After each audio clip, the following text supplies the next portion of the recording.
Estimados estudiantes, el día de hoy quiero empezar una nueva serie con ustedes en relación a lo que es la estadística, que es una de las áreas de las matemáticas, y el día de hoy vamos a conocer el tema variables estadísticas y su clasificación. Entonces vamos a conocer, para empezar, qué es una variable estadística.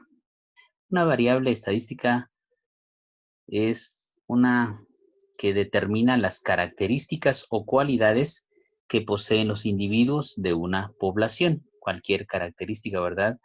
Virtudes, cualidades, aptitudes, todo eso tiene que ver con lo que es la variable estadística. Entonces aquí podemos determinar que podemos estudiar algunas situaciones, ya sea de forma numérica o no numérica. Eso lo vamos a ver más adelante porque hay una clasificación de lo que son las variables.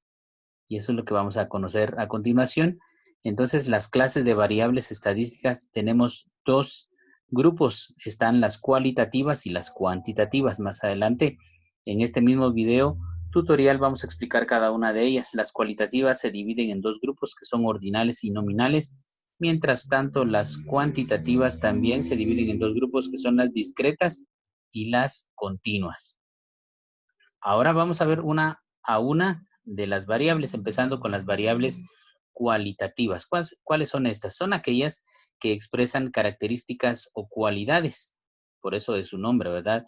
Y no pueden ser medidas con números. Vean las características de estas. Entonces, acá estamos hablando de algunas situaciones en donde no necesariamente tienen que ver con números, pero sí de algún estudio, sobre todo estadístico, por ejemplo, el color del pelo, por ejemplo, situaciones con el estado civil, cuestiones que no necesariamente tengan que ver con números, pero sí representan algunas situaciones que nos aportan algunos datos de suma importancia.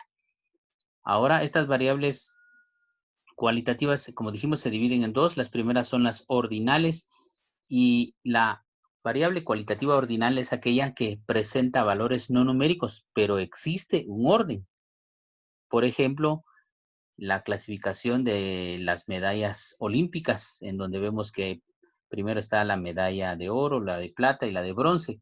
No necesariamente estamos haciendo mención de números, sino solamente un orden. Esas entonces son variables cualitativas ordinales. Ahora veamos la variable cualitativa nominal.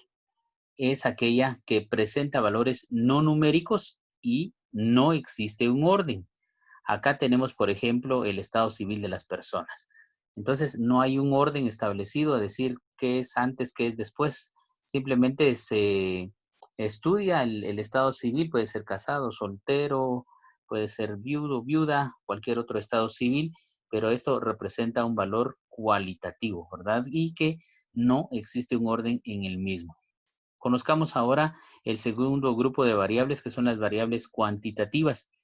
Estas son aquellas que se expresan mediante un número, al contrario de las cualitativas que van solo con atributos, con características. Acá sí, la característica especial de estas es que se establece un estudio porque hay números de por medio, por lo tanto se pueden realizar operaciones aritméticas con ellas. Entonces vamos a conocer ahora en qué se dividen estas. Primero tenemos la variable cuantitativa discreta. La cuantitativa discreta es aquella que puede asumir un número contable de valores. Veamos. Entonces, por ejemplo, las temperaturas registradas durante un lapso de tiempo. Esto lo podemos nosotros determinar mediante números y que son números que sí se pueden llevar la contabilidad de los mismos, el conteo de los mismos, un registro para poder comparar uno y otro en determinado momento. También tenemos el segundo grupo, la variable cuantitativa continua. Acá en estas, pues es aquella que puede asumir un número incontable de valores. O sea que sí hay número para poderlos registrar, pero el número realmente es incontable. O sea, existe diferencia entre los mismos.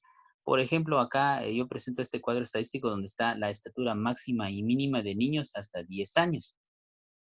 Bueno, un niño de 10 años no va a tener siempre las mismas características que otro que tenga la misma edad, incluso en cuanto a estatura, ¿verdad? puede haber muchas diferencias en cuanto a esto. Puede ser en centímetros, en decímetros. La diferencia puede ser entre uno y otro niño, incluso niños cercanos. Entonces, ahí vemos que cuentan no solamente las cuestiones numéricas enteras, sino también lo decimal. Entonces, eso hace que el número que se contempla dentro de las mismas es incontable en cuanto a sus valores, porque no hay un valor, digamos, fijo o determinado solamente con números enteros. Muy bien, entonces, de esta manera es como compartimos con ustedes esta temática y esperamos que ustedes estudien esta parte que es muy importante dentro del estudio de la estadística y la matemática en general.